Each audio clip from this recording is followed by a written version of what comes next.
In this video, we're going to look at the possessive pronouns in Irish.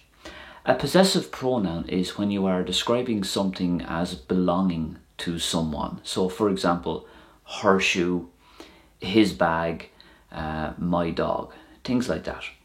We're going to look at how this works in the Irish language, and we're starting right now. So first of all, let's look at the basic personal pronouns and we'll go from there. You'll see them here on the left. Me means me. Tu is you. She is him. She is her. Shing means us. Shiv means you, as in a group of you, more than one person. And sheed is in relation to them. Now, here's the possessive pronouns now. Mo, do, a, or, vor, and a. So basically it works like this. In Irish, me means me, but mo means mine. In Irish, tu is you. That's the basic personal pronoun there on the left. And do means yours, as in something is belonging to you, in your possession. Then the same rule applies as we go down. A and a are for him and her, as in belonging to him or belonging to her. Or is like ours. Vor is like yours, more than one person. And a again is in relation to something belonging to them. Now for the first three here, that is mo, do, and a. That means mine, yours, and his, like belonging to him. When the first letter after the possessive pronoun is a consonant, then a shevu is placed between the first and the third letters. As you'll see here on the first example for mo vola, my bag. So a H, or a shevu as it's called, is placed here just after the M, and that's the rule there when something is belonging to me, as in mo. The same with do. So do vrog, that means your shoe. Do vrog, a shevu is added there. And a, which is in relation to something belonging to him, a male. Let's say his dog, for example, as you'll see here. A vadra, his dog. Now, when we're talking about a female or her, there is no shevu in relation to the word that follows the possessive pronoun for her, which is a. So her foot, just as it would be normally, a cus, her foot. Now the next three here, or, vor, and a, they mean ours, yours, as in more than one person, and belonging to them, as in theirs. That's the last one there, a. So let's say our cat, or got. So you'll see there that the first letter there is G. That's an uru. And when we're talking about something belonging to us, as in our, an uru is placed there as the first letter before the word. And the uru for C is a G, so that's why it's or got. The same with vor. So for example, your shoes, yours as in a group of you, more than one person. Vor mroga. The M there is the uru, and that's placed before the B there. And the last one then, a gussa. That means their feet. A gussa. That takes an uru, and the uru for the C, as we've seen with cot up above there, is a G. So a gussa means that the uru is telling us that we're talking about their feet rather than him. That's how you differentiate whether it's belonging to her or whether it's belonging to him or them. So let's go down through them again. Mo vola, do vrog, a vadra, a cus, or got, vor mroga, a gussa.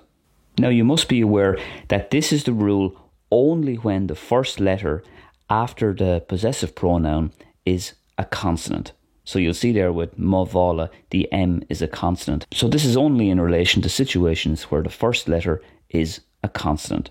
It's different when the first letter is a vowel, and we'll look at that in more detail in a separate video at some point in the future.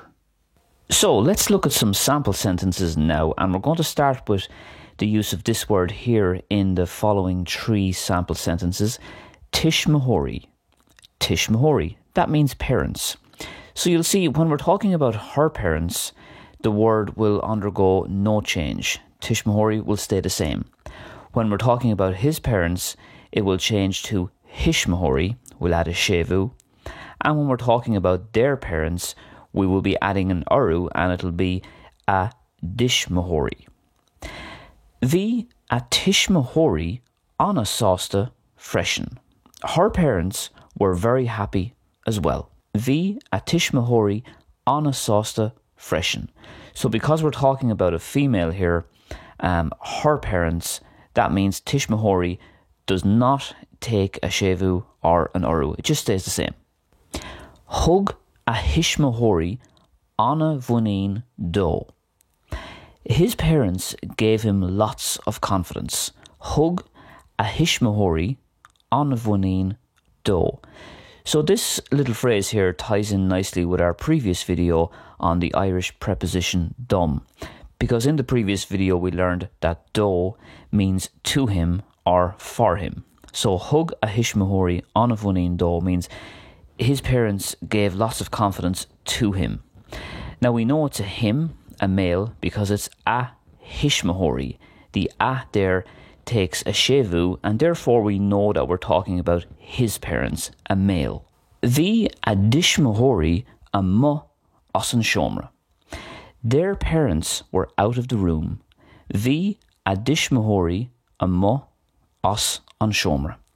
So a dishmahori there means that we're talking about their parents, as in them, and that's why it takes an uru there, and that's how we can differentiate it from him or her. Here in this phrase, the addition of an uru, that's the d there before the t, means we're talking about their parents. Sho e mo chance. Now is my chance, or this is my chance. Sho e mo chance. So the key word here is chance. That's what it's like on its own. And because we're talking about my chance, mo takes a shevu. That's why it's mo chance. Dynamid or nihil. We'll do our best. Dynamid or nihil. So dihil is the key word there, and that means best or diligence. And that takes an uru here. So therefore, we know we're talking about us, as in plural, as in a group of us. In our next 2 phrases, we'll be using the words cota and coti to mean a coat and coats. Vishe fui de chota. It was under your coat. Vishe fui de chota. So because it's de chota, that means it takes a shevu, because do initiates a h or a shevu there, and h is the shevu there that gets placed after the c. Vishe fui de chota. Vishid fui vor goti. They were under your coats. Vishid fui vor goti. So vor here means yours, as in a group of you. And that's why we have the plural there of kota. We have koti. And koti takes an uru. That's the g there that's placed before the c. Because an uru is used when we're talking about vor, or yours, as in a group of you. Vishid fui vor goti. So I hope this video helped to simplify this aspect of Irish grammar. If you found it useful, don't forget to give it a thumbs up, and I'll be back soon with another video. Gurv mil magat agus slán tamil.